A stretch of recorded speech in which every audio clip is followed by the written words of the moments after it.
একবারে কানা, অভাবে পড়ে চোরের খাতায় নাম লেখাইছে যে আমি কানা মানুষ, আমি ভিক্ষে করি আর দিন চলছে না, মানুষের মন খুব শক্ত হয়ে গেছে, যতই ওয়াজ করি ও কেউ টাকা দিতে চায় না, তা কি করবা, তা আমি চুরি করে খাবো।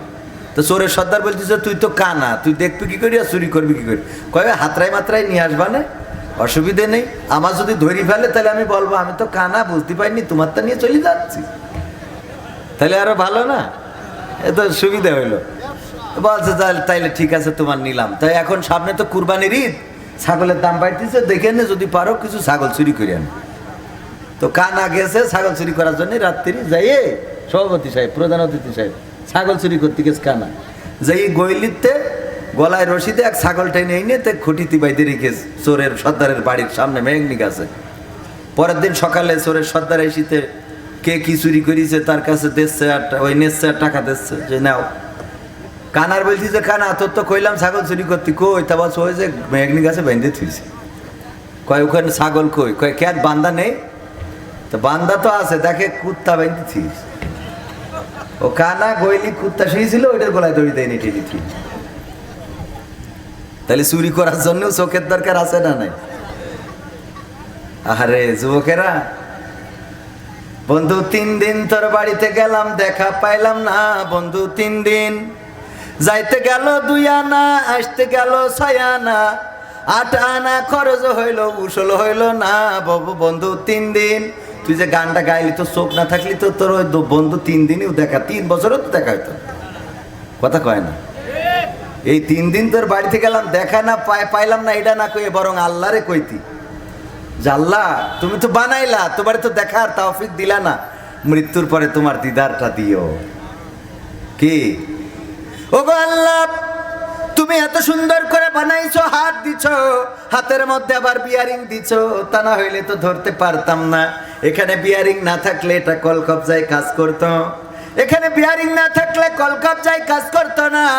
ওগোরা বাবার, তার মধ্যে যে মোবিলটা দিছো, এই মোবিলটা যদি চেঞ্জ করা লাগতো, মোটর সাইকেল প্রাইভেট মেশিন ইঞ্জিনের মতো চেঞ্জ করা লাগতো, তাইলে গরিব মানুষ এত রক্ত কেনার পয়সা হইতো না। কত সুন্দর মোবিল দিছো যে এত চলি, এত ফ্রি, ইঞ্জিন এত চলে, তারপরেও এটা চেঞ্জ করা লাগে, কালো হয়ে যায়, হয় না তো? কাটলেই কি লাল রক্ত বের হয়। এত যে চলেন, দৌড়াইলেন, হাঁটলেন, ফেললেন, আর আপনার মোবিল দেখেন তো, মেশিনই 1 মাস চালাইছেন, পরে যে লাল মোবিল ভরিছিলেন তো আলকাতরার থেকে কালো হয়ে গেছে, ঠিক না বে ঠিক?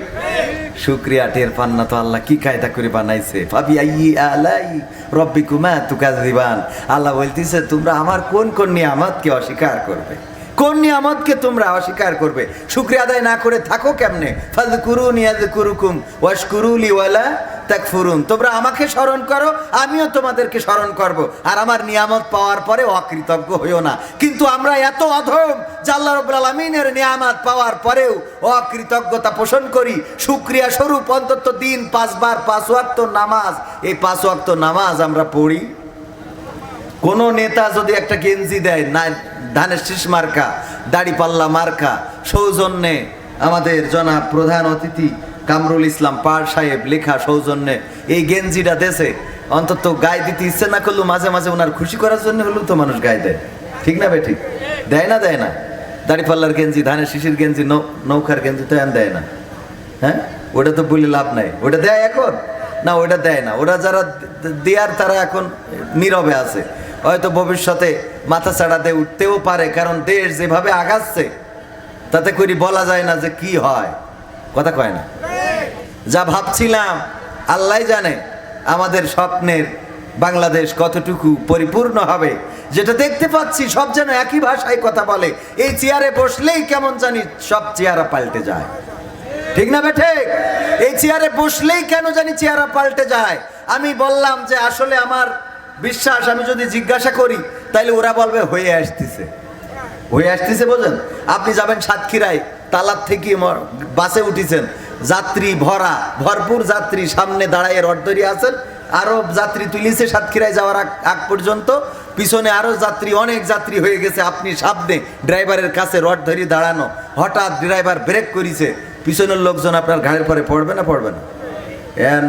আমার ভাইজান ধরেন উঠেছে, ঘাড়ের পর পড়িছে, উনি রাগ করে সব ঘাড়ের পরে পড়ছেন কে জন্য?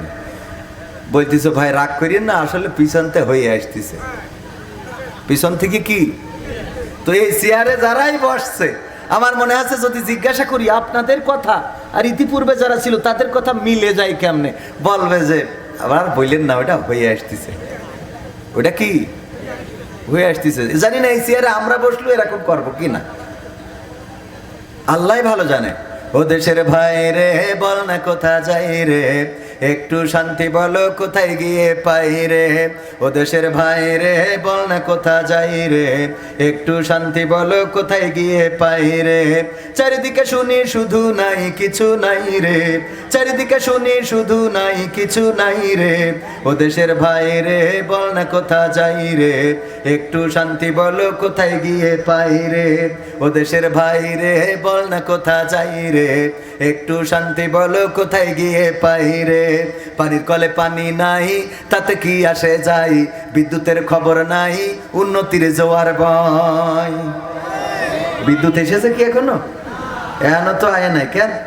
হ্যাঁ, আরে এখানে আসবে কি? কয়দিন আগে বগুড়ায় গেছিলাম, সে বগুড়ায় বড় একটা ডিজিটাল প্রজেক্টর লাগাইছে গাবতলিতে, বগুড়া গাবতলি উপজেলায় বড় ডিজিটাল, এই যে এটারে কি বলে ডিজিটাল স্ক্রিন। বক্তারা ওয়াজ করবে, আমি বিশেষ বক্তা এবং আবুল কালাম আজাদ হাফিজাহুল্লাহ উনি হলেন প্রধান বক্তা। অনেক উনার পিছনে ব্যানার ট্যানার লাগাই নাই, কারণ ওই যে ডিজিটাল স্ক্রিনে আমাদের দেখাবে। বগুড়া গাবতলিতে যেখানে আমাদের মাননীয় প্রধানমন্ত্রী বাবার বাড়ি, কথা কয় না, এইখানে আমি পৌঁছালাম, কিছুক্ষণ পরে বিদ্যুৎ চলে গেল। তারপরে বললো হুজুর দেখা যাক আপনি উঠতে উঠতে আসে কিনা। আমি উঠতে উঠতে তো দূরের কথা, নামতে নামতেও আসে না।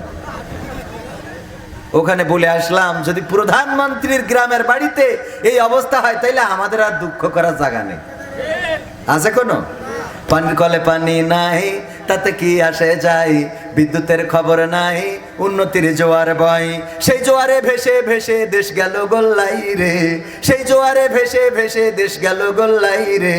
ও দেশের ভাই রে বল না কোথা যাই রে, একটু শান্তি বলো কোথায় গিয়ে পাই রে।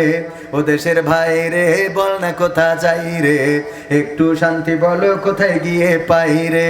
আইনের শাসন নাই, সন্ত্রাসীর অভাব নাই, খুন করে ল্যাংড়া বাবু রাতারাতি ছাড়াও পায়। ঠিক না বেঠে? 20 হত্যা মামলার আসামি কয়েকদিন আগে আবার আর একটা খুন করার কেসে ধরা পড়েছে। কয় মামলার আসামি? 20টা হত্যা করেছে, তারপরে আবার খুন করেছে, ধরা পড়েছে। বলেন দেখি 20টা খুন করার পরে সে যদি আবার এই জমিনে বের হয়ে খুন করার সুযোগ পায়, তারে কি অ্যারেস্ট করা যাবে? কেন যাবে না? বলছে বিরেশ ফায়ার দিতে হবে। হুজুরও জানে না। হুজুর আমি আসবে যে 20টা খুন করি এখনো দেশের বাইরে ঘুরে বেড়াতে পারে, আর একটা খুন করার সুযোগ পায়, ও তো অ্যারেস্ট করা মানে তো এটা অন্যায়, মহাপাপ হবে। ও তো পীর সাহেব, তা না হলে 20টা খুন করি এখনো বাইরে কি করি? কথা কয় না। ওর তো মুরিদ হওয়া দরকার। আমি চাই যে ওর একটু আমার সামনে নিতে, আমি একটু সবক নেবো ওর কাছ থেকে, যে এত খুন করার পরেও তুই বাইরে বেরিয়ে আবার আর একটা খুন করতে পারলি, এর জাদুটা কি, এর কেরামতি কি? কথা কয় না। এটা তো আপনি খুন করেন তো একটা, এনে জানেন একটা খুন করেন, দেখি আপনি কতক্ষণ টিকে থাকতে পারবে? মাহফিলের সভাপতি আপনারাই পারে মেরি ফেলবে, তাহলে উনার কোনো কেরামতি। আমি খুন করলেও হবে, আমার আর যশোরে ফিরতে দেবেন? এ নেই বাটামটাই নিয়ে শোয়াইতে হবে। তাহলে ও 20টা খুন করি বাইরে বেরোয়, তার মানে এত কেরামতি, এত পীর, ওর মুরিদ হতে হবে। এরকম হইলে সমস্যা আছে না নাই? তো 1 নম্বর কি স্বামীর না শুকরি করা। কি শুকরি? না শুকরি। স্বামী কষ্ট করে, পরিশ্রম করে আপনার জন্যেই তো, আপনার জন্য এত কষ্ট করে। আরে নিজে ছিঁড়া জুতা পাই দেয়, কিন্তু আপনার জন্য কোনোদিন পুরাতন জুতা কেনে নাই, আপনার জন্য পুরাতন কাপড় কেনে নাই। সে পুরাতন বাজারে যেয়ে নিজের জন্য পুরাতন কাপড় চিন্তা করে। আমি প্রবাসে দেখেছি, প্রবাসীরা ছেঁড়া জামা প্যান্ট, কাতারে গিয়েছি, এক কাতারে যে এক বাংলাদেশি দৌড়ে এসে বলতেছে হুজুর আপনার সাথে একটু ছবি তুলবো। আমি বললাম তোলেন। তো আমিও ফোন বের করি, বলছি আমিও একটা তুলি। তা বলছে হুজুর আপনি তুইলেন না, আমি আপনার সাথে উঠবো না, আপনি আমার সাথে ওঠেন। তাই বললাম আপনি আমার সাথে উঠবেন না, এটা কিরাম হইল? তা বলছে হুজুর আপনি তো দেখতে পাচ্ছেন আমার পোশাকের কি অবস্থা, আপনাদের সবাই চেনে হুজুর, এখন আপনি যদি ছবি তুলে ফেসবুকে ছাড়িয়ে দেন, তখন আমার পরিবার এটা দেখে ফেলবে। আমার এই ময়লা জামা, ছিঁড়া জামা, এই যে ছিঁড়া প্যান্ট, ছিঁড়া জুতো, এগুলো যদি আমার পরিবার দেখে তাহলে ওরা খুব কষ্ট পাবে হুজুর। আমি ওদের কষ্ট দিতে চাই না, সত্য ঘটনা বলছি, সত্য ঘটনা।